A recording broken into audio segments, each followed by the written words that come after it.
As stated earlier, my name is Gerald Clarke. I am an enrolled member of the Cahuilla Band of Indians located in Southern California. After 20-something years of teaching arts, I left the arts, and I am now an assistant professor of ethnic studies at the University of California at Riverside as an artist. So it's been an interesting kind of paradigm shift for me, challenging, reinvigorating. And kind of broaden my scope, I think, as an artist of what I do. In addition to that, I live on my tribe's reservation. I'm a cattle rancher. A lot of people don't know that California Indians were some of the first cowboys in California when the missionaries brought their livestock with them. They didn't have enough, manpower to handle that, and so we. The Indian people of California. So I've been doing that. My family's been doing that for a couple hundred years now. And all the while, I've been making art, primarily sculpture, but introducing myself and talking to many of you, the first question is, what's your medium? And my answer is always kitchen sink. It's anything I can get my hands on. And I think that's kind of a long tradition, I think, within the sculptural tradition, but then also within growing up poor or growing up native, where the radical concepts of recycle, reuse, repurpose, right, in the arts, I think that's kind of a lot of times what we do. A little bit about the title, Indigenous, and you notice I changed the word history because so many times I see that our stories are treated as something lower than written academic history. We all have, or Western society has this belief that the oral tradition is somehow less than the written tradition, and yet when we look at a document like the Constitution or the Christian Bible, how many interpretations of the written word are there, right? Whereas when people are talking to one another, inflections, body language, all that also convey the story, and it's maybe the words change over time, but maybe the meanings are a little bit more consistent. So stories are very important, I think, and so that's why I did that. So it's Indigenous history, land and belonging in the era of anti-immigration. Within my Native community, I'm connected to a number of other Native artists and activists through social media, just like the rest of humanity and social media.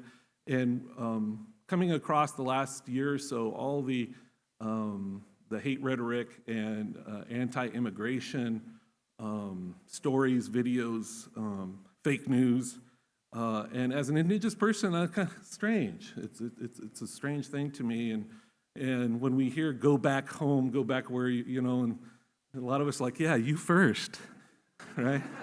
So it's kind of an ironic place to be, I think, in where. How things are progressing socially in this country today, and it's on my mind. And so, as an artist, I can't help but be affected by that, and it shows up in my work. This is an internet site that you can go to called native-lands.ca, and you can put wherever you happen to be in the world over here in this location, okay? And it'll do a little search. And so I put in Kansas City. And traditionally, this is both the Osage and the Cannupa people, the Kaw Nation. This is their traditional lands. And we had a couple of really good panels yesterday talking about, activism, local, right? Take a walk. I love all those concepts. Know the history of your area. And that's not just, the 20th century history, right? This goes back centuries, right? Millennia. And so wherever you happen to be, you can put that in there. And so as we're taught, we pay homage, we give thanks and appreciation to the peoples who peopled this land, right? Back for thousands of years, right? And so I just want to acknowledge and show appreciation to those nations whose lands we are all finding ourselves on today. And I think it's important to know the history of where you're at, and it's important to know because it affects how you view the world and how you conduct yourself as a human being. So there I am, kind of a reservation glamour shot of my world. And anytime I do a lecture, I always start with images, not of my art, but where I'm from. Because where I'm from, my connection to the land, the environment, affects how I view the world, and it affects the art that I make and the perspective I have on the universe, on humanity. And like I said earlier, I'm growing up, little boys and girls in America play cowboys and Indians, and I never quite knew what side to be on. Again, my family had been running cattle for a couple hundred years. My grandfather and my father were both hardcore cowboys, and I continue that tradition today. And so you can get a sense of the land. It's open space. I was in Vermont for a residency this past summer. All the green, I couldn't get over all the green. I couldn't get over all the trees. I felt kind of claustrophobic at times because I couldn't see for miles and miles. And so it's important to understand our environments and how we live, how we view the world. And I teach at a university, but I requested not to teach just a couple days a week so I could, still live at home and I commute. And so all of this is really important to me, and it's important to how it the work that I do. And I would ask for all of you to maybe consider that, where you're from, how's that affect your worldview and the art that you make. And so place and belonging to me are very important to my art making, and I really don't think you can separate that at all. So my community is a small Native community. It's a 19,000-acre Indian reservation in the mountains of Southern California. And as an artist, I go to a lot of artist lectures, and I hear a lot about self-expression, and usually someone drops some kind of Eastern religion reference in there. And I talk a lot about responsibility. I think that trumps everything, and sorry for that word. But I thought about my own community and who's making art for my community. Believe it or not, there is no art gallery on my reservation. There is no museum on my reservation.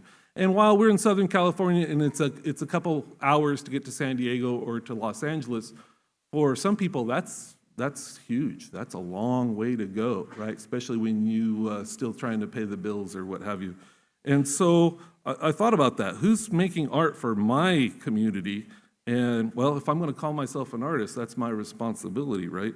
So what I did was I made road signs, and I put them up along the roads of the reservation because there's no law on my reservation, and you can pretty much do whatever you want, which is great when you're an artist.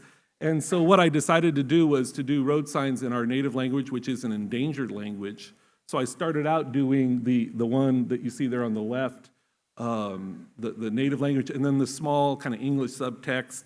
And then I abandoned the English altogether, and now I'm doing ones that are purely using imagery and also our words and phrases from our native language.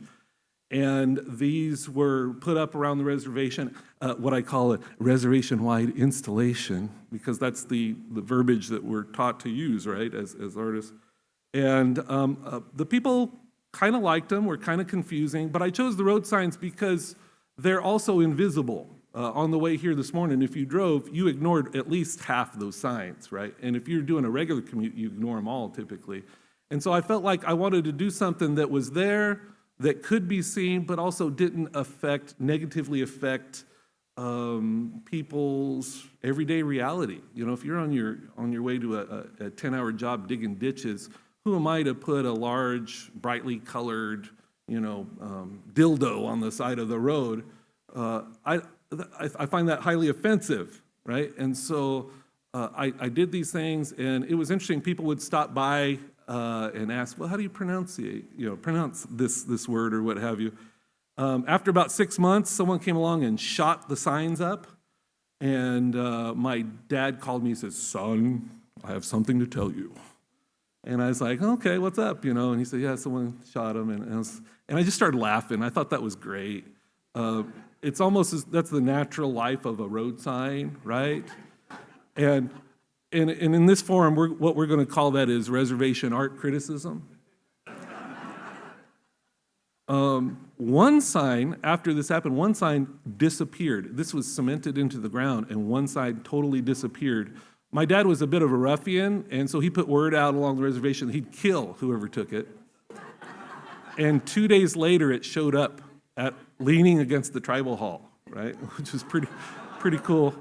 It's interesting how art kind of takes a life of its own, beyond the maker. And I thought that was very interesting. But, the best thing about it was the people were offended that these were shot and these were taken. And that told me that the community took ownership. And what more can you ask for, right? And so this was important to me, and I continue to do these as a way of engaging my community, a specific location. And I've done these in Indianapolis, and anytime I do these, I research the tribal peoples of that area, and then I try to find someone who's knowledgeable in that language. So it's a reminder, right? Oh, wait a minute, this is not just Kansas City. This is something else. This is something ancient. So this is a sculpture, a public sculpture I did entitled "Enduring Tradition" a couple years ago. The sculptors in the room maybe know the El Paseo Arts Sculpture Competition. They do about 18 every 2 years, and they put them in the median of this high-end shopping district in Palm Desert, California. And this is actually one of the most attractive things I think I've ever done. But that aesthetic experience was actually kind of a minor thing on my radar. What I really wanted to do was to insert this reminder. For me, this is a physical object, a sign, really, as a reminder that this is ancient land. And this is, again, a high-end shopping district in Palm Desert. And it's important to me to remind those people that this is all new. And this was in front of Saks Fifth Avenue, which I thought was hilarious. But what the contemporary experience is actually pretty darn new. And this is not the new world, right? Like we were taught in grade school. This is a very old world. And this reminder of ancient history, in some ways, is something that is so basic, and yet it continues to kind of plague, I think, me in terms of over and over again I'm hearing these statements. And those of you who heard about the Desert X exhibition earlier this year, the curator, who is British-born and then stationed or settled in L.A., there was references to the desert. This is in the deserts of Southern California as a blank canvas. And that's a perfect example of how that perspective kind of sweeps away the ancient history of my people and of indigenous people altogether. And so I think you have to be very careful with words. And I'm certainly not the best at it myself. There's this thing called firsting and lasting. And as you travel around the country, you see this is the first home of Bill Clinton. This is the first log cabin that Abraham Lincoln, lived in as a child. And then you come across the last of the Mohicans. This was the last, Ishi, the last California wild Indian. And they're using language to paint this, that we're gone. End of the trail, right? Okay, so I showed you the cows for a reason. Some of my newer sculptures, I've been doing branding irons as sculptures, because I find that my work is best when I work right out of my own everyday experiences. And so I was in Vermont this last summer, the VSC residency. I'm sure some of you have probably been there in Johnson, Vermont. And as I went around Vermont, I saw people wearing these shirts. They're green shirts, and it says native on it. And the V is actually the shape of Vermont. Right? And the idea, I guess, is my family's been here 3, 4, 5 generations. And I'm like, oh, really? Let me tell you a story, right? And so that scares me a little bit, that we're, again, firsting and lasting. We're now and I use the word nativism, which we talked about earlier today, about how Americans feel like this is their land or what have you, non-native, right? And I'm like, oh, okay, it's that process, right, of writing us out of history, I think. So these are steel, and they're various sizes or what have you. And so I started making sculptures, in the form of branding irons, and I thought, well, why stop there? So I just started branding paper. And so I'd heat these up really, really, really hot and experiment, and then I just burn right into the paper. So it's what I'm calling prints, okay? It's just, again, it's kind of an extension of my everyday reality of running a cattle ranch and being who I am. And so you might think like, well, it's interesting. So I've been combining these words and these images and different configurations to figure out what they say and what they mean to me or what have you. And so why is it that myself as a Native person, why is it that I'm interested or expressing these ideas of immigration? And I guess for me, I'm also a traditional singer, and I sing songs for tribal, gatherings or what have you. And a lot of our songs talk about our creation as a people, millennia ago, but it also talks about our early migration as a people. In our creation story, we talk about how the people circled the continent 3 times before they settled where we are now in Southern California. And so as a tribal person, I recognize that there's human need, human requirement that we move, right? And it's not immigration. I think a lot of times it's just migration. And we have songs called Cahuilla songs, and that word Cahuilla refers to when you see birds circling in the sky. That's what we do as people in our migration or what have you. So all of this stuff is really, it's also, I'm also a human being, and I see human beings with this very difficult plight and leaving their homelands. And I think maybe Holly can speak a little bit about having to leave their homelands and even Trail of Tears things that you might know about. And so I empathize with these peoples who are being displaced. And it's interesting to me that as a Native person that I'm doing that, but I don't see, a lot of other artists taking up that cause, which is surprising to me, I think. So these were the things that I was thinking. This is just a little bit of my work about when I was trying to put together this panel.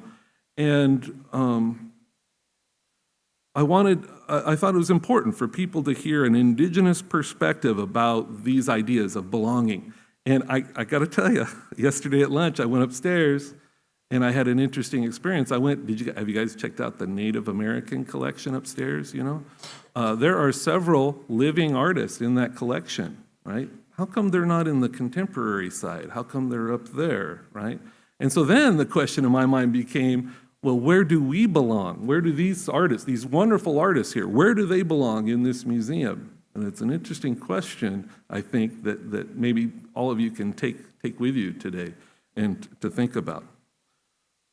Okay, so our first artists, these are great.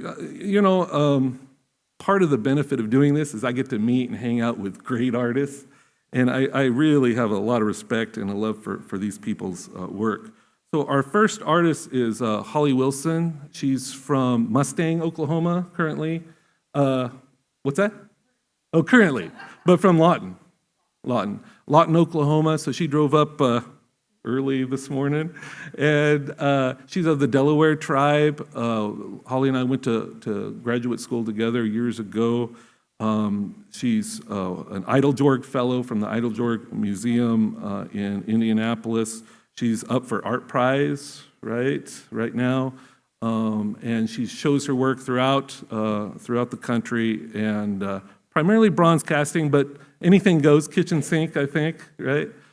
So please help me welcome Holly Wilson.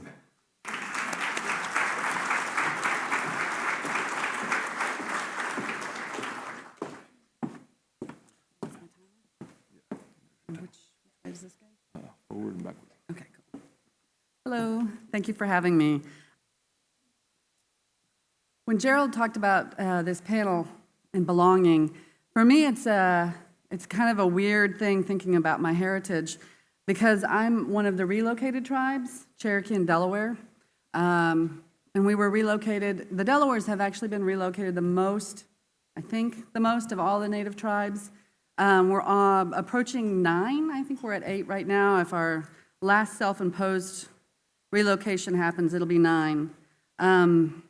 And so that idea of sense of place becomes kind of an awkward and weird thing. I'm very connected to Oklahoma. It's a love-hate relationship I have. The grand skies and the way you feel like the earth is tipping and the weather and the tornadoes, everything goes. It is the kitchen sink, living there.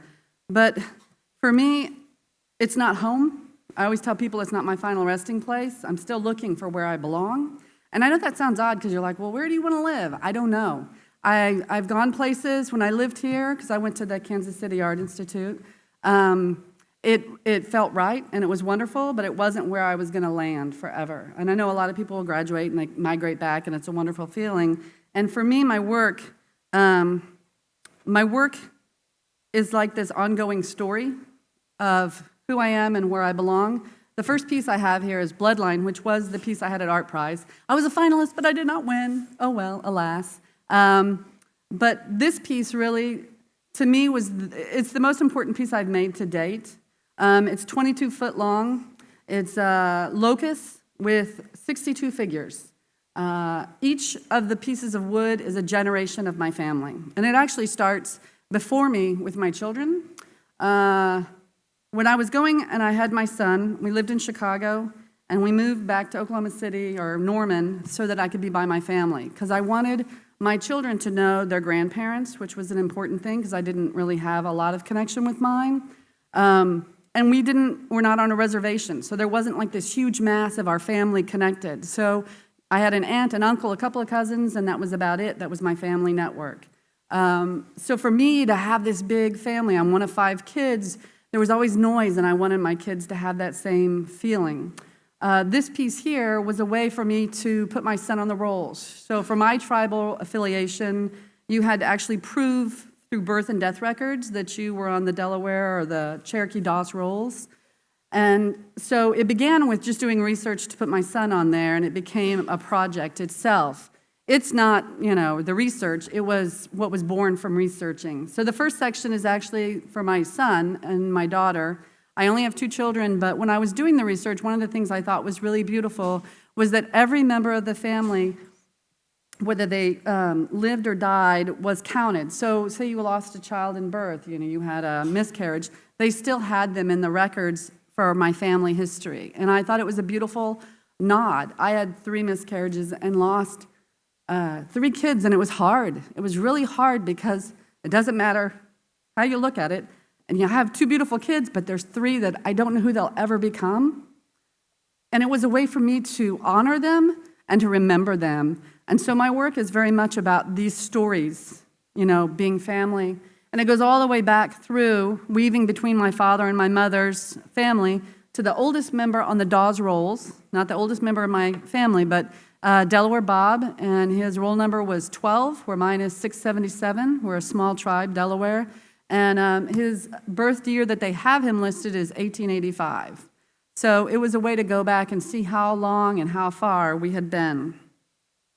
All of the work I do is cast bronze for the figurative work, and it's one of a kind. I don't do additions, I don't do molds, and I don't do copies. Their cigars for this I dated a guy in graduate school who smoked cigars, and when he put them out, they looked like little dresses, and so I started collecting them. And then the story that this is all based off of is a story that my mom used to tell, and it was the stick people. And so the stick people were, we think it's an Osage story, and they would run through the night, and they'd get on your running board, and they'd call your name and beckon you to come and to follow them, and if you did, you were never heard from. And so the stories, a lot of the stories that I was told as a child that were Native were more like, I personally think, more cautionary tales, things that you don't do or things you should do or ways to live or how to treat people. And I heard them from my tribe. My dad taught at the Indian school, the Indian boarding school in Lawton. So initially we lived at the boarding school, and it was a wonderful experience because it was a whole bunch of people. It was a whole bunch of people from a whole bunch of tribes. And they were all there together, and we became kind of a misfit band of family, I guess is the best way to say. And so you heard stories that weren't yours, but they became part of who you were because you heard them all the time. So when I did this, the cigar people, the stick people always stuck with me. And these aren't the stick people, but it's my reinterpretation of a story. So for me, my heritage isn't me making something that's specifically from my heritage. It's about looking at stories that I was told or ways I live and laying my own new story or reinterpreting that with it. And so the stick people here their legs are made of sticks, their bodies are made of cigars, and the heads are actually like cameos. So my father is white, and his family had a jewelry store, and they had beautiful cameos. And then you'd have the silhouette drawings done. And so that's how the figures became who they are. I need to get going. I'm running out of time. So talking about race and culture, we live in Oklahoma. Like I said, it's a love-hate relationship.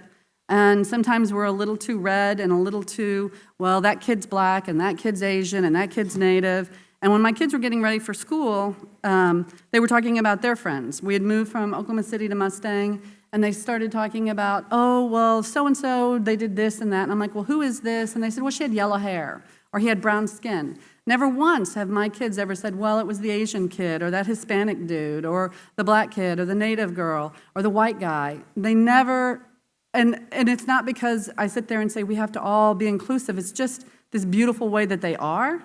And so while we were getting ready, I was cheap and I didn't want to buy new crayons. So we were sorting, trying to get 4 packs of 24 crayons together. And listening to them talk made me think, if we could be like our children, we could be such better people. And so each one of these, there's 12 girls and there's 24 colors. And each girl is 24 colors. And it's the idea that if we could see ourselves as all the different people, we would be kinder because we could be that person. And we don't treat each other the way we should. And this is kind of my reminder. And one of the things that I thought was wonderful is I did it. I made the pieces in wax, then I made a mold, and then I poured them, and then touched them up. But you could smell the crayons. And so when it's on display, you can actually still smell the essence of the Crayola. And it makes you think of your childhood. And hopefully makes you think of something better than where we are now. This is where I'm at now. I've started stepping into glass. When Gerald said it's everything but the kitchen sink, it's pretty much, I originally went to art school here. I got in for photography. I realized that they were going to change what I love about it. So I tried sculpture. I did a semester there. I didn't love it. And then I went to the ceramic department, had never done clay, but I thought, man, if I could build there just like I could build over here, and fell in love with ceramics. So my undergraduate here is a BFA in clay, and it was figurative focused. And so when I went to graduate school, I started doing jewelry, and then bronze casting, and then recently, the last 5 years, I've been itching to do glass. So I recently did a glass workshop. And for me, material matters because the material, like everything in my pieces, has to do with the story I'm telling. And the glass, for me, is this idea of kind of looking at the shadows that are in work.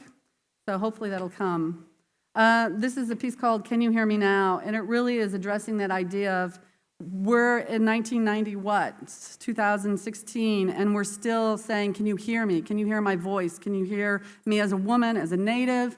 I exist, I'm here. So the little girl is screaming bloody murder, the bird's sitting next to her, and the bird is actually half human. And he's like, she's really serious this time, but all the birds are society going, oh my gosh, she's really mad this time. No, I'm just tired of having to yell to be heard sometimes with where we are in our culture and in our society. This is a piece I made called We Need a Hero. And again, it's addressing that idea of how we have put ourselves and positioned ourselves and our children. The little boy is standing on a paper airplane. It has 100 airplanes that are made of paper that were folded and we cast bronze. I made sure that my kids helped me so that every one was a real plane that could fly. And the little boy is the idea that we put our children in a position to save us from all the things we've done, whether it be our culture, our society, our environment, the wars we're starting that they're going to have to finish. This is what we've done, is we need a hero, but we've made our children the people who have to save us for the things that we've done wrong. The bombs that are falling, there are 2 types. I did research. I'm from a military town, and so I'm used to hearing helicopters and the house would shake when they do military training things, and you know, it was a normal thing until I had a friend from graduate school come up, and they thought that we were being attacked. And I was like, no, it's just, you know, artillery training that's going on, or the helicopters flying over, but it always sounded like a small war zone. So the blue bombs are actually called dum-dum bombs, and in the military they would make a dum-dum so that you could practice dropping bombs on people and know the weight of it. And then the white ones have a yellow ring that, there's rings of explosiveness in the military. So there's pink, yellow, and yellow is the highest explosive. But as a mother and as somebody who has children, you don't know whether it's a dum-dum coming at your kids or a highly explosive. You just know people are attacking them. So the bombs are all the things in our society that are coming after us and our children. And then the paper airplanes are all the messages of my children going back out into the world. And some are beautiful and they'll make it and they'll survive, and some will burn up before they ever get anywhere in the world. So... and this is kind of another piece. This is a piece that's at the Idle in their collection, and it's called Enough. And it's this, my work sometimes, I kind of refer to some of the things I do as like that idea of a trickster. So you see something and you're like, oh, that's sweet, that's funny. But when you get into the piece, you realize it's not sweet and it's not funny. But it's a great way to get you to look at it. So it's a little girl and she's standing on these cupcake boxes, and she has all these cupcakes and plates, but it's called Enough. And my question is always like, what's enough? If I have one cupcake, is 2 better? Is 3 better? Is 100 better? You know, and it's like in our society, what is going to be enough? What's enough with industry? When are they going to say, I'm rich enough, and these kids don't have food to eat? There's never this true balance. It's always this more, more, more. So she's up here with one in her hand, one on the plate, piles around her, and she's falling off the back of her cupcake boxes, but she still does not have enough. And so, and belonging. So we talk about belonging. My Indian name was given to me by my great-grandmother, and it's Alamanankwe, which means upturned flower that travels. Like I said, I'm Delaware, I'm Cherokee. We're from the East Coast, but we've been moved so many times. And for this piece here, they're figures, and they're really 2 halves of a whole. One of my favorite classes I ever took here was a Jungian psychology class, and it was this beautiful way of being able to look at how we're really one thing, but we have both masculine and feminine sides that make us a whole person inside. And so these are really one person, and they're split. And so one is more masculine, one is more feminine, and it's the idea, it's the balance in life. And they're also on top of a geode. So, you know, we talk about our allotments for tribes that have been relocated. Everyone got their allotment. Here's your chunk of land.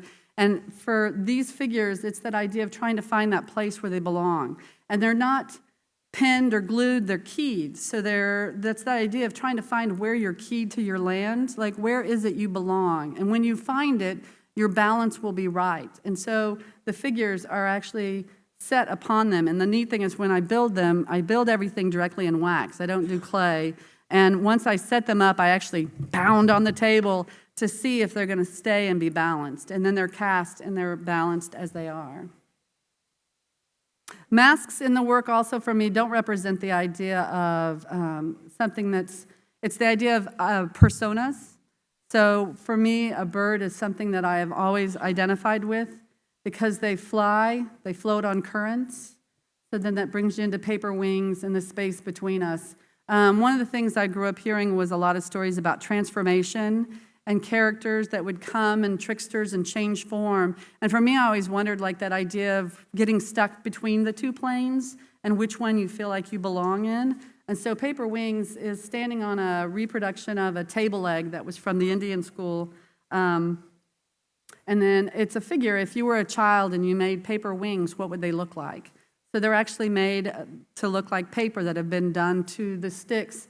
And it's got a full face and the mask. And so for me, it's that idea of trying to find where I belong between the space and the currents and balance in life. Release. I love to work. I used to do things that were on the table when I first did clay. And I always had the problem with, well, where can I put this? And what am I going to do with it? And I dropped it and it's going to break. And I left clay, I hate to say it, because I got tired of chasing fingers around, because my figures are kind of small. And I'd be like, everybody stop. I've lost a finger. and you're on the ground looking, and then you got to glue that thing back on, because my work went from 10 foot tall down to like whatever that is. So when I went to graduate school, I started casting in jewelry, and then I fell in love with the casting process, and so I went upstairs and started doing larger. And the wall just became this amazing place to be able to hang things that you actually work with the shadows. And shadows, for me, really look at the idea of history, again, because the shadow changes, and history changes, and your memory changes, and what was today may not be there tomorrow. And so the figures here is that idea of releasing, and releasing things that make you mad, releasing things that you love. It's really hard because I'm both white and I'm Native. So it's a love-hate relationship even with my own history and what you give up. And that is not me. I did not make that. He's a pretty good-looking guy, though. How much more time do I have? I have 3 minutes and 49 seconds. My work has always been about stories, and it's about the material that tell the stories. I couldn't say that I'm just a sculptor, because I originally was in love with photography. I've started doing glass, I do clay, I do bronze. It's, for me, every single thing that's in my sculpture has to have meaning. I just finished a piece that I've been working on for like 5 years, and it's called I'm Still Here. And many aspects of it is this: I'm still here. I'm Native American. I have not been abolished. I am not gone. I'm not extinct. And I'm white. I'm dealing with both sides of that. But it's also looking at boarding schools. And there's two sides to all histories. There's the really bad side about where they tried to get rid of people, but there's also where things changed. And growing up at a boarding school was a very different experience than anybody who looks at it as a historical experience and how their family may have dealt with it when they were younger. It became a place for people to go to connect that had nowhere else to be. My mom grew up there as a small child, and she had lifelong friends. There were people who married there. I remember running around and playing there, and so it's this two sides of the same coin. And the piece that I just recently finished is a little girl, and she's standing there, and she has no hair, she's bald, and there's a figure that's the same figure behind her, and it's the idea that it's her shadow self. And it's the little girl saying, I'm still here, because in that process, they cut their hair, and they told them they couldn't speak their language, and they tried to erase who they were, but they still survived, which is amazing. And growing up for me was a real hard time, because I'm 49, I'm going to tell you the truth, and for me, you didn't want to be Indian, and because if you were allocated to an entirely different part of the world. If I made art and I talked about my heritage in it before, I was allocated to a different section instead of being in the mainstream, or even being acknowledged that what I made was legitimate and worth talking about. And so it's this whole idea of trying to fight these boxes that we've been put into. And it's a really strange, and it's a conversation that's going on now at a really intense level as to what is mainstream. Do I want to be in the white box and have everything important about my work stripped away, or can I be there with everything that's there? It's that idea that I don't know if there's a direct answer, if anybody wants to address that at a later date, but it's something that I am always wrestling with, trying to figure out who I am. Where do I belong? Do I belong here as an artist? Do I belong here as a woman? Do I belong here as a Native? It's just, it's a fight I think we do every day, and I don't know if it's a fight that anybody should have to do with their work. So I don't know where to end it, but I think I'll end it there.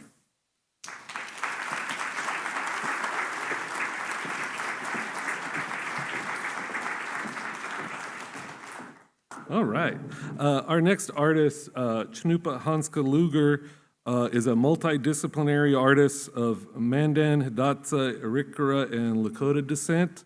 And I love on the bio some materials that he uses: fiber, steel, cut paper, video, sound, social engagement as a medium, performance, monumental sculpture, and land art installation. He's done numerous residencies throughout internationally too, right? And then also he In 2016, he was the Native Arts and Culture Foundation. He was awarded a fellowship award. Please help me welcome Cannupa Hanska Luger.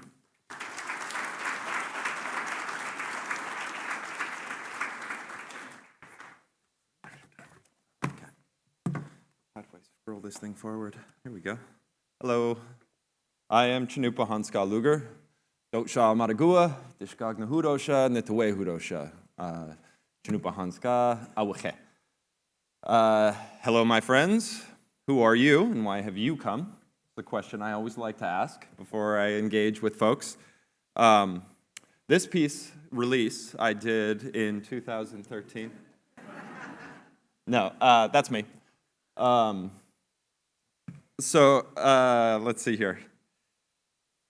Holly brought up some really interesting things that I actually think about right at the end there, and I wanted to just kind of segue in from that space. I was born in North Dakota on the Standing Rock Reservation, a little town called Fort Yates that actually juts into the Missouri River. So here we are along the Missouri River, and I see you, you know. Also talking about place and belonging.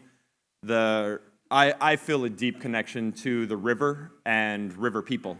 I grew up in the Great Plains and I grew up in the desert. My parents divorced when I was probably like 2 years old, and my mother moved us out of North Dakota off the res to New Mexico and then eventually Arizona. My father still lives in Standing Rock up in North Dakota. And this idea of belonging is interesting when you grow up with, and I'm sure that there are many people who have the familiar experience of living in two households and normalizing that, and really the variation between landscape that you transition from in that process. I always recognize that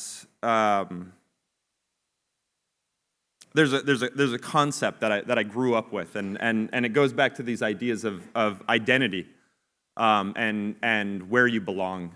One of the things that's really interesting to me is that identity is this very personal experience, and yet it needs to be validated externally, which is strange to me. And I'm not interested in distilling myself down. A couple of the other nations that I come from that weren't talked about is Scandinavian and Germanic descent. I am literally North Dakota. I'm a representation of the people that have come into that place, who've migrated to that region. Even the Mandan and Hidatsa that I kind of like culturally grew up around these cultures in Lakota. We traveled up the Missouri River. Our creation stories talk about going out into the ocean and going to this island. And I think the only place that could happen is in the Gulf of Mexico, because we always moved upstream. So yeah, I don't know if we need to distill ourselves. I think that's something that we've learned. We've learned it through empirical science. We've learned it through processes of colonization. We want to be put into certain boxes. We want to know where we come from. And my experience is that I've never known a place that belonged to me. What I've recognized is that I belong to certain places. And so much so that even my phenotypical appearance has a lot to do with the landscape that my people come from. And I didn't realize that until I moved to New Mexico and started going to school in the desert and with other native folks from that region. I'm tall down there, you know. But I'm not really tall for native people in the Great Plains area. And I was like, well, what is this? And then what I realized was it's an absolute disadvantage to be tall in a high desert landscape. The taller you are, the more surface area you have, and the wind and the heat just wicks moisture right off your body, and you're dehydrated. However, if you grew up for generations in the Great Plains area, Northern Plains, the grass used to be 4 feet tall, you know?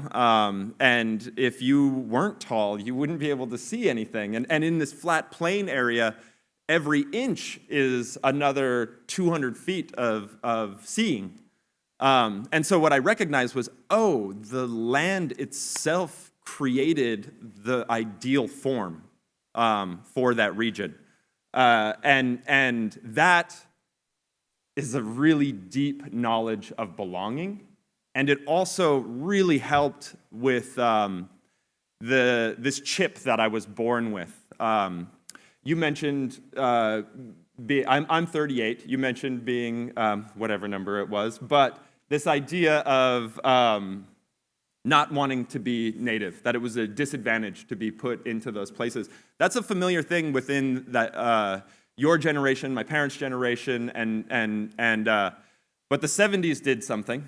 And what the 70s did is it reestablished a appreciation for native culture and reestablished any concepts. Well, really, our spirituality was decriminalized. And so it was actually like that process of my parents' generation, particularly my mother, who looked to our traditional practices and ceremonies and reestablished her belonging to a nation and a tribe. I grew up with that. I take it, I didn't appreciate it because I didn't know an alternative. That was all it was. Which now I find to be an incredible privilege and a luxury. I was born into and understood a cultural practice that's much older than this country. And it wasn't until later in life that I realized when I could bounce it off of, you know, a dominant culture's worldview, that sense of belonging to place was incredibly powerful. And I consider it a privilege to have that. And I say this because we're Americans, you know? And that idea is, it's a pretty young country in the world, and it's made of displaced people. All of your ancestors have been displaced. And really, even I've done a lot of work this past year in Europe, and what I realized was like, oh, you guys have been colonized much longer than anybody else. That European experience, you know? I was like, if you go back far enough in your history, you worship the land like the rest of us indigenous people. And I was like, you forgot that you belong to place, you know, that you too have been forged by a landscape that informs your actual phenotypical features. And it hasn't been that long for my people, this colonial kind of interpretation of place, which brings me to this piece, Old Dominion. It's a buffalo skull, and it's rotting. It's ceramic and yarn, your over-the-counter hobby store yarn, you know, cheap as possible is what I was looking for, because as a artist, as an indigenous artist, we have been, and Gerald brought this up too, we've been categorized, and our work is supposed to kind of exist in this historical past. Our entire culture is supposed to exist in this historical past. And get ready for a drink of water. Tradition. This idea of traditional work is something that was created externally. Native people have always been modern. We have always been absolutely contemporary. We would use whatever materials that we had at our disposal and make something beautiful out of it. We don't even, in our language, Mandan, Lakota, Hidatsa, there's no word for art. There's no concept that is something separate from life. The philosophy is that you make your life beautiful, whatever it is. The Western gaze says it's art or it's craft, but really it's like you only have so long in the world, and you are only borrowing this place from future generations. And the only reason why you can do that is because generations before allowed space for you to do that. So act accordingly and try to put something better in than you've taken. Try to give more than you take out. And so that's how the transformation of materials into something beautiful was a way to utilize the death of an animal, the processing of plants, all of these sorts of things. It was to take that raw material and actually give more to it than what you've received. And this is art, So I like using absolutely cheap materials because they are accessible. And going to stores that you can purchase these things where they are cheap because of manufacturing and stuff like that. This isn't hand-spun wool, It's not, I don't have sheep. I didn't dye them with natural pigments, All of these traditional expectations of Native people. I purchased them at hobby stores, Hobby Lobby, Michael's, and then built the skull out of clay. And I wanted it to look like a rotting buffalo's head. Because that speaks a lot for my people. The Lakota and the Mandan folks were Buffalo Nation people. We recognized our relationship to, this was not an animal, this was not a resource, this was another nation that we existed with. This was our relative, and our relative was eradicated to get rid of us. The U.S. government wiped out the buffalo in order to destroy a food source for the Indian problem in the Great Plains, which for us, even that was like in the 1800s. It's pretty fresh, it's a pretty fresh experience.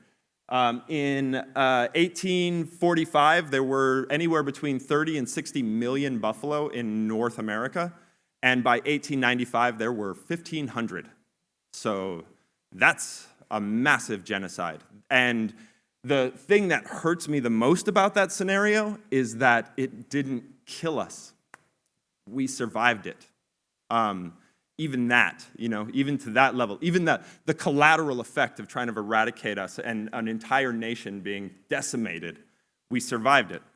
And so I've been working with this kind of buffalo form to play around with the idea of where is the monument to the buffalo? Because after that, the resource of the buffalo didn't go away. There were millions of buffalo bones along the train lines. And there was all these written accounts of people heading west along the train lines and looking out settlers and being like, as soon as this train stops, we're turning around, we're going into the valley of death. As far as the eye can see, it looks as though it's a fresh winter frost, and it is June. These are like the words of letters. As far as you could see along the train lines were buffalo bones, and it looked like frost on the plains.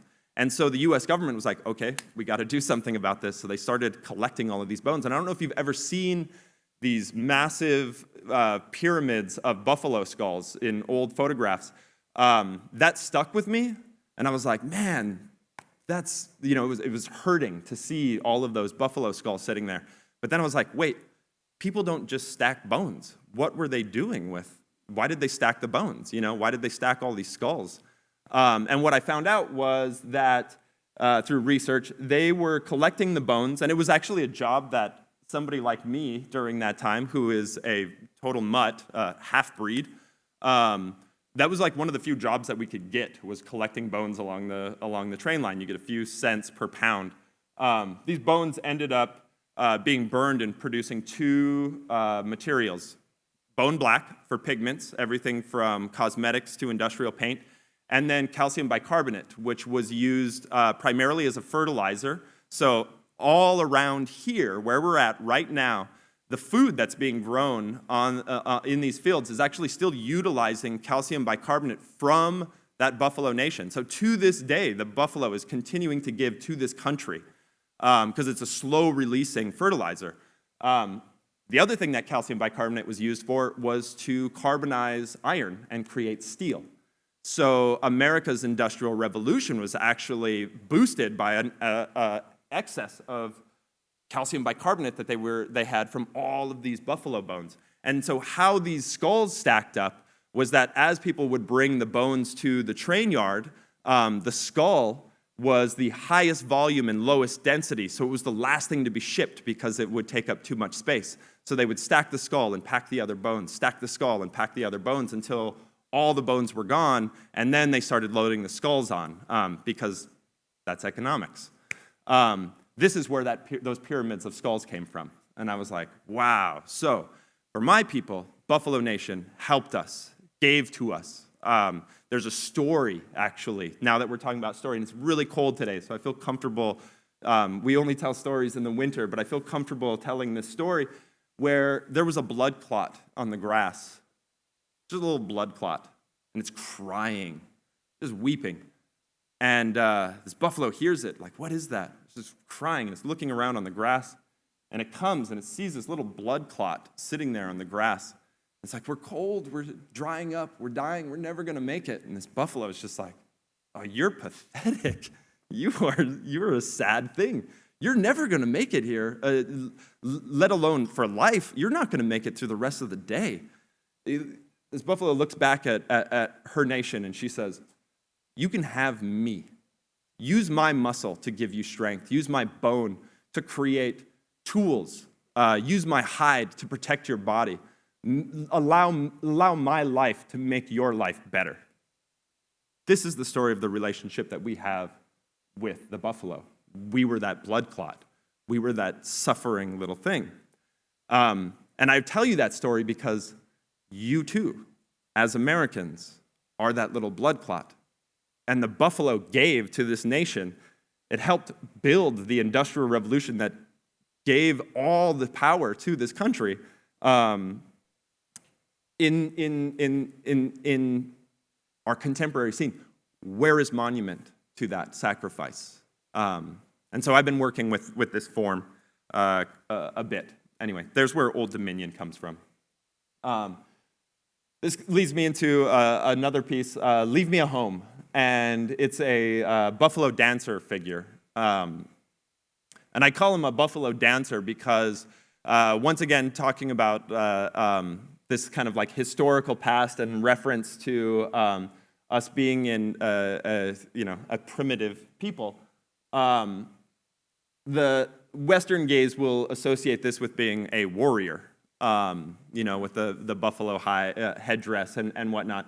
And I like to play around with the idea that this gaze of us being warriors and being braves makes us immediately combatant, which is the problem that I have with mascotry and this idea that it honors our culture.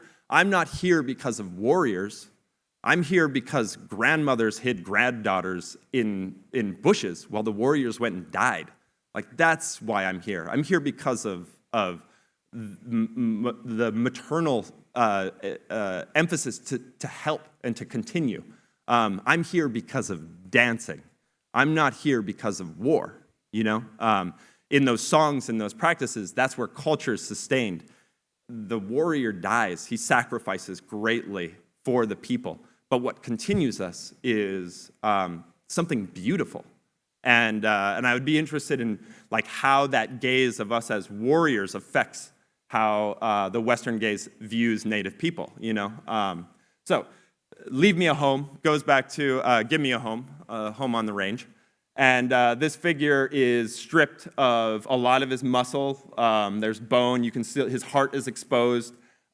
He has a tattooed on his knuckles is the word home free, which is a game we used to play when we were kids. It's kind of like kick the can. So you had to go to, it was like kind of hide and seek and tag combined, where you had to get to like a certain location and then you were free from being chased.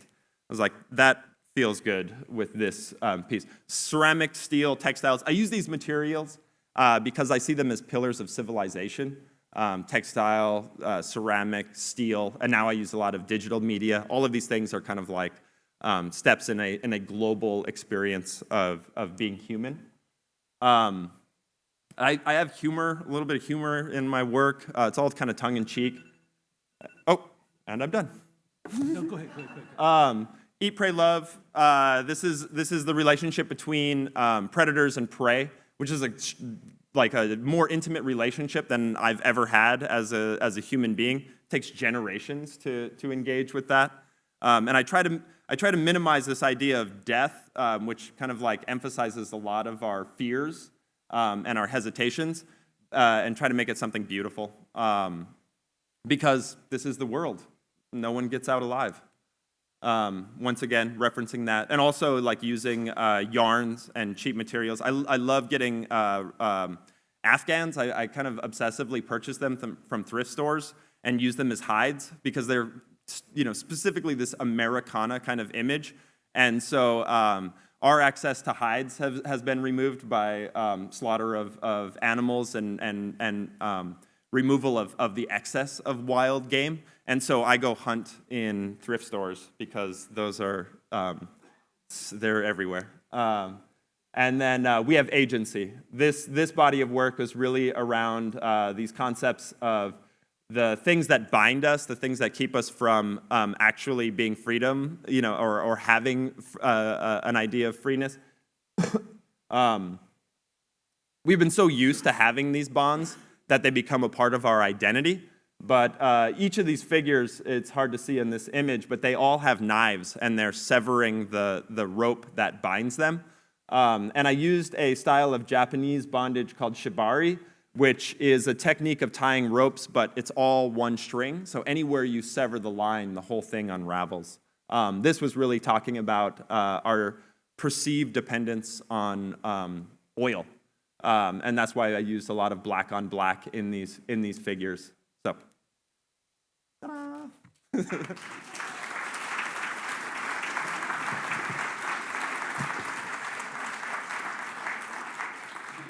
Okay, our last artist presenting this morning, Rose B. Simpson. She is from Santa Clara Pueblo in New Mexico. She's a mixed media artist using materials ceramics, metal, fashion, painting, music, performance, installation, and custom cars. She has an MFA from RISD.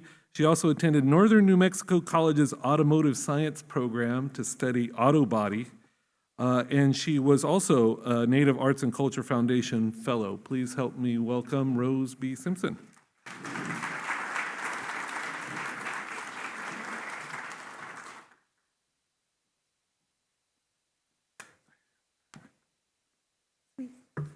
Hi, everybody. Good morning. Thank you, Tamu. I'm Rose.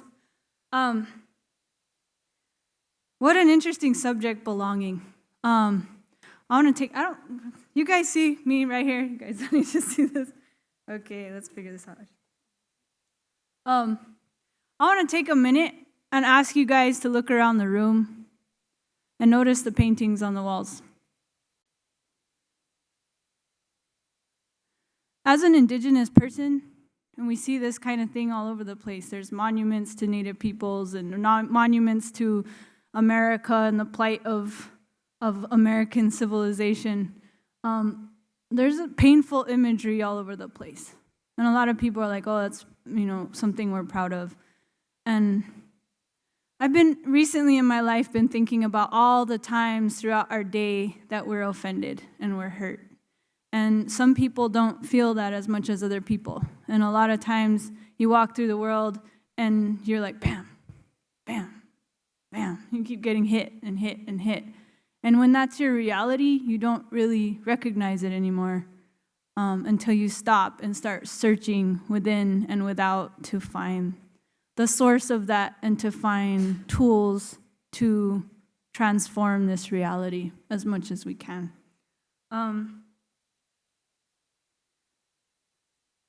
I'm going to go through my slides pretty quickly. I'm from Santa Clara Pueblo, which is in northern New Mexico. I am a descendant of ancestral Puebloan people. My people came from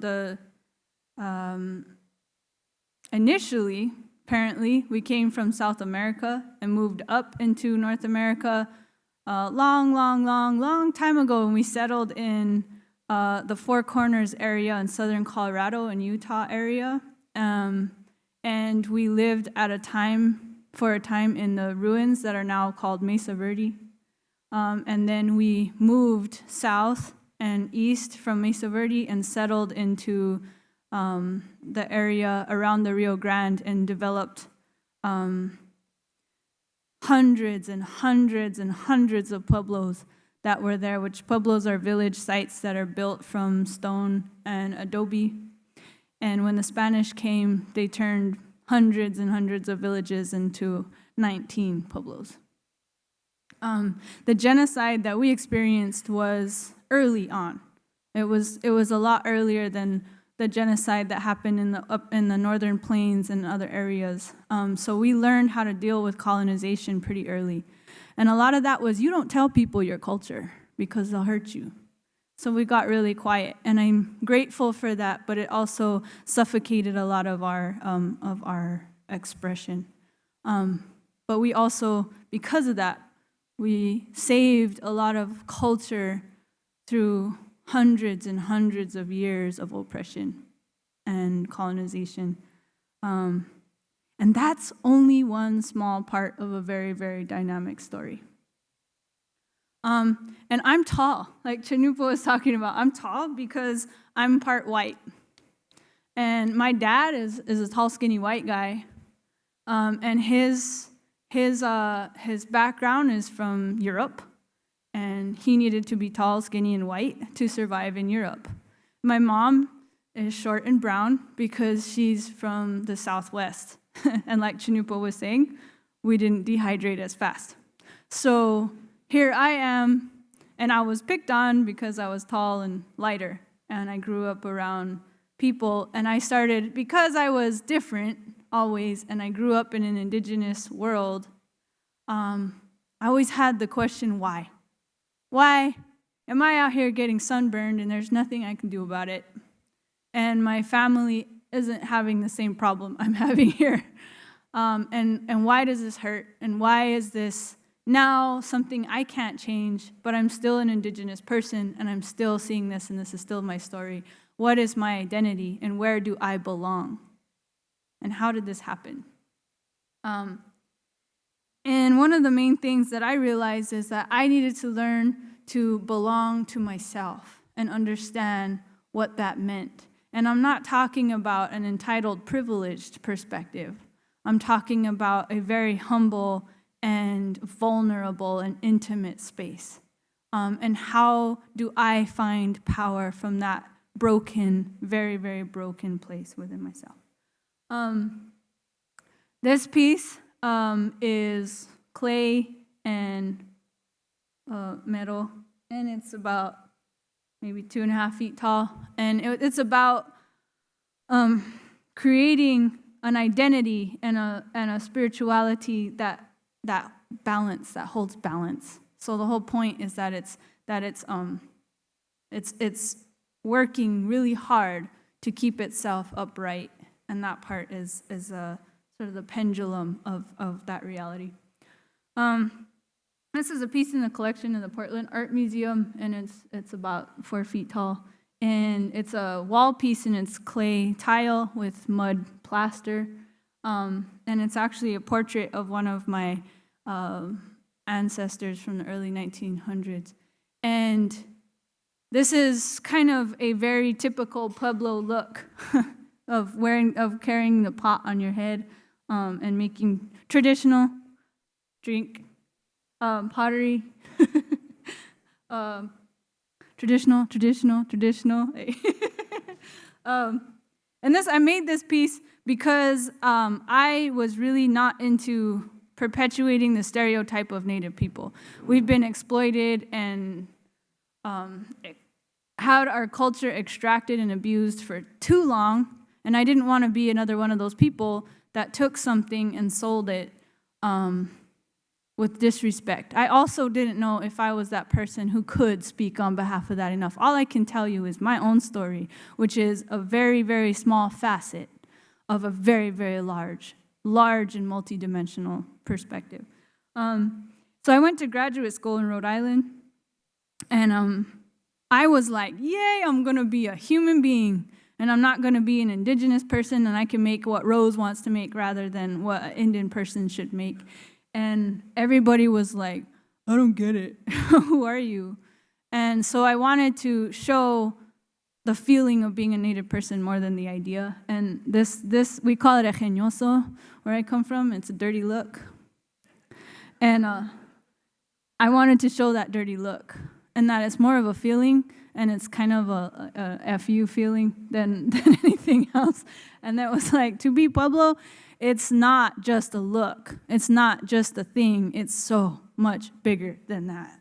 And so going back to identity and belonging to ourselves, I made a series called Directed, and it was about finding and building identity for ourselves that empowers and deconstructs our ideas of stereotypes, or ideas of what gender is, what race and culture is, without disregarding our experiences in that, but also finding empowerment that is something completely new. Another side note is that my mom and her partner, when I was a child, were really interested in permaculture. And permaculture is a study of sustainable living systems. So my mom and her partner on the reservation decided to live 100% off of 3/4 of an acre of land with a family of 4. Without making any money. We grew all our own food. We didn't have electricity. And as a small child, I was really, really, really hyper aware of what our dependency on the planet looked like. And I was always waiting for the apocalypse. Eagerly, I'll put it that way. And as indigenous people, we've already survived an apocalypse. A lot of people are really scared of this era that we're going down. I'm like, yeah, we've been down. And we know that you can keep going. It's just like kick back and wait and see how we can be innovative in a whole new way, because we're going to have to, right? And creative energy is innovation, regardless of whether you're an art institution or whether you're hungry. And so that aesthetic innovation is what I'm excited about in this idea of when it all falls apart, who do you be? Who do you become? Who do you make yourself? That's empowered again.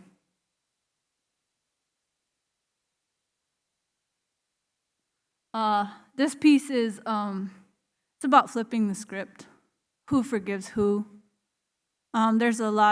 Historically, there's been a lot of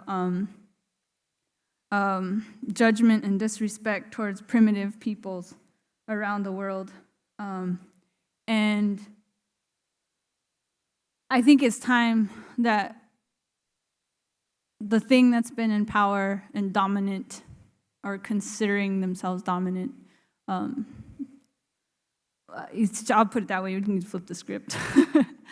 And that's where that piece came from. This piece, these ceramic and metal, this installation was at Site Santa Fe in 2015, and they're about 11 feet tall. And it was about creating a sacred space and creating an altar, A-L-T-A-R, and that moment is actually when we relate to each other. And that moment when you actually notice somebody else and their difference and their beauty and soak that in and let it transform you rather than othering somebody. That is, I believe, the way we change the world. But we have to know ourselves intimately and vulnerably before we can ever see anyone else. I have an obsession with cars, and in reality, I think it has a lot to do with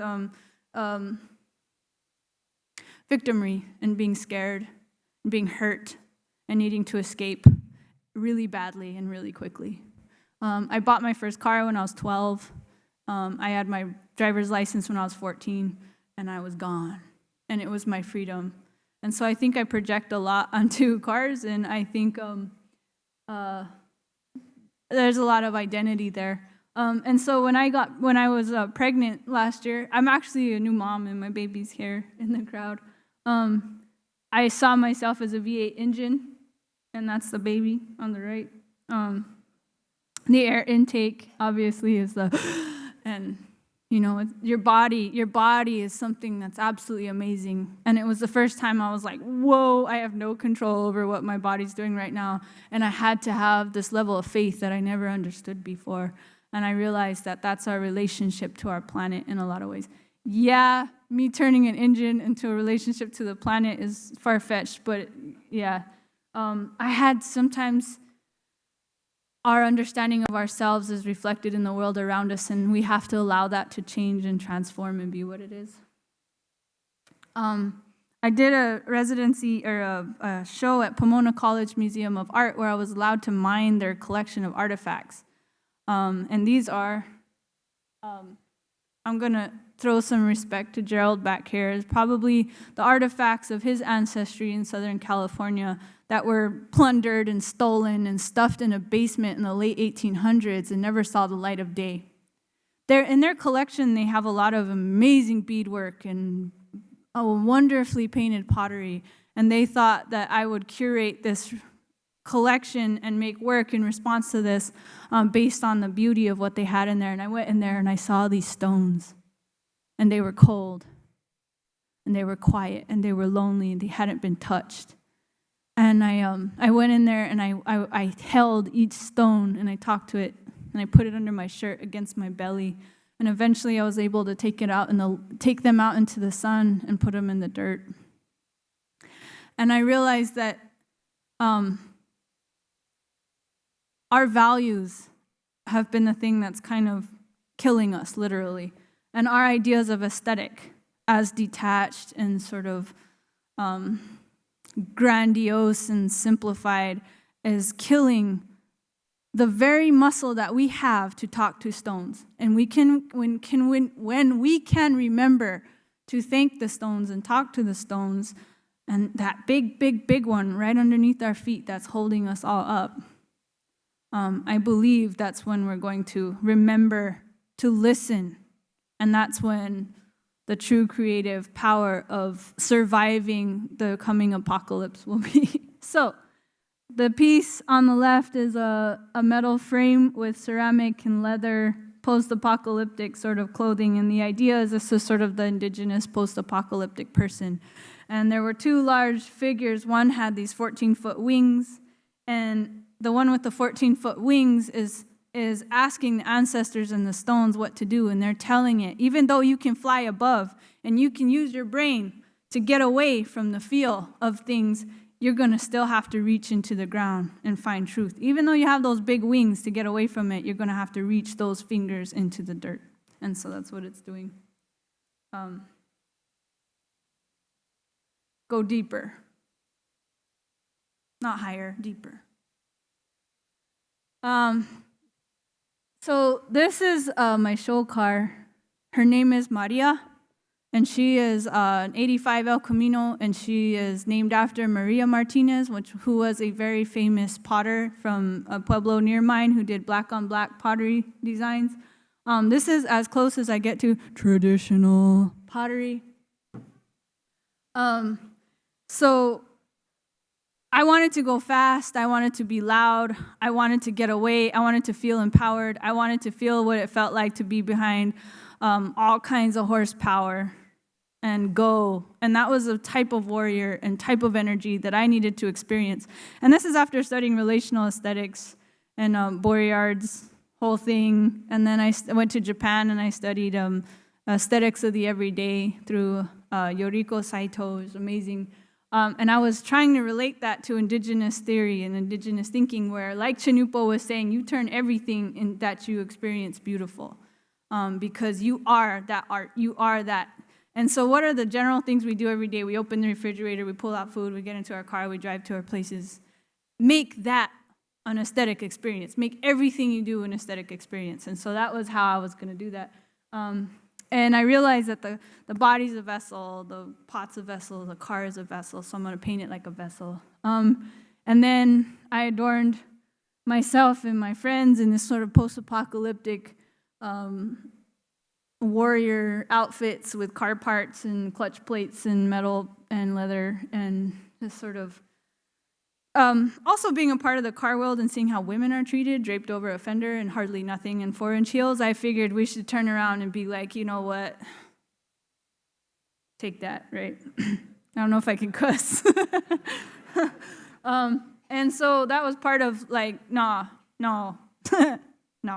Anyways.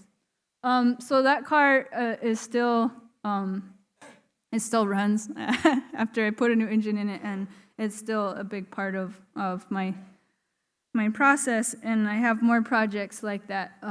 But also the car is painted in designs that are only about place, and only about the mountains, and only about the river and the environment that comes from being in the Española Valley, which is the lowrider capital of the world in northern New Mexico.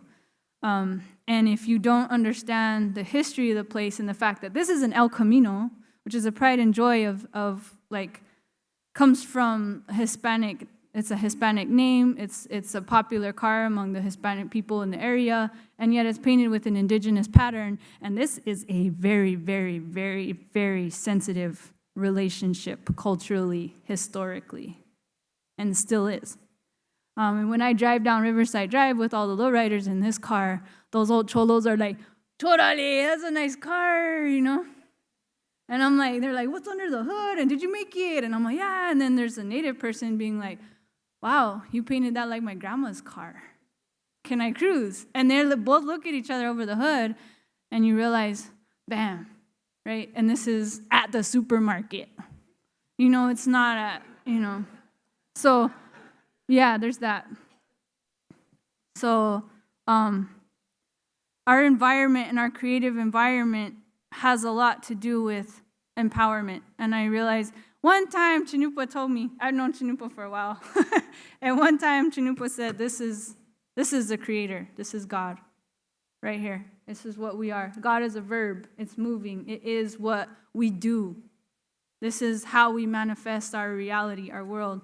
And so I feel like as long as I'm still asking those questions of how do we belong to this planet, as long as I'm digging my hands into the dirt and planting our food in the earth, building my house out of adobe blocks that is earth, and making my work out of this clay and trying to understand how I belong in this, I am being the manifester of my new world, being the manifester of the coming generations and making that place. And like Cannupa said, you know, plants and animals died to make room for you here today, made room for me, everybody. How are we going to do them justice?